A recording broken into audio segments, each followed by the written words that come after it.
certeza. E tem algumas coisas que rolam aí na internet que ninguém melhor que você para responder, e que falaram que parece que a NASA mediu a aura do Chico Xavier, que era um quarteirão. Isso procede, essa história? Isso procede. A NASA veio a Pedro Leopoldo. Essa minha tia-avó, que me apresentou o Chico, ela morava aqui em São Paulo. Uhum. Ela chamava-se Nair Machado Pascoal.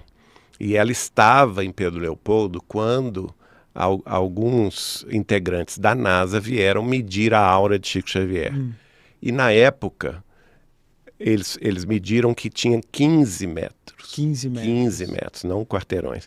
15 metros. Quando a maioria de nós, segundo aparelhos Kirlian, né, e outros mais, é questão de milímetros, né?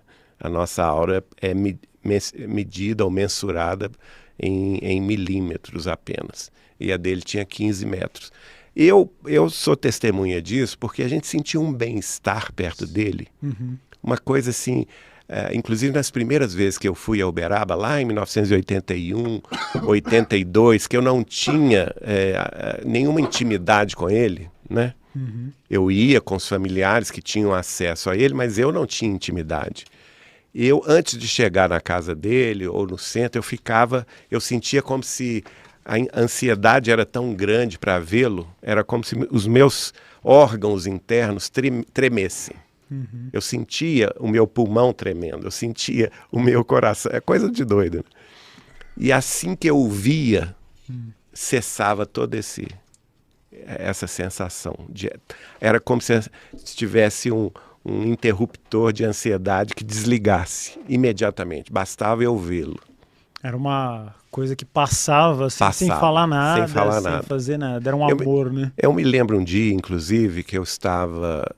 nessa época eu estudava economia na PUC Minas, à noite, trabalhava nos dois turnos, né, da manhã e da tarde, tinha uma vida já estava casado e tinha uma vida muito atribulada e fui para Uberaba muito cansado. A viagem de carro dura 5 horas e meia, de ônibus 6 horas. Então eu já cheguei em Uberaba muito cansado. E ele viu, aí eu já tinha intimidade com ele, porque o irmão da minha esposa morava com ele em Uberaba, o Vivaldo da Cunha Borges. Então a gente se hospedava lá na casa dele a partir de 84.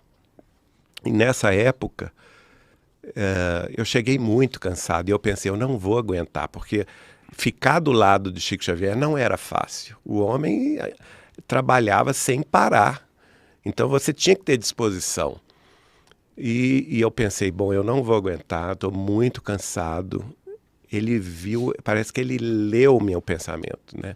Aliás, não, parece não, eu tenho certeza, porque ele se desvencilhou de todo mundo que estava ao lado dele, veio na minha direção e fez assim, deu a mão dele e fez assim, com a minha mão.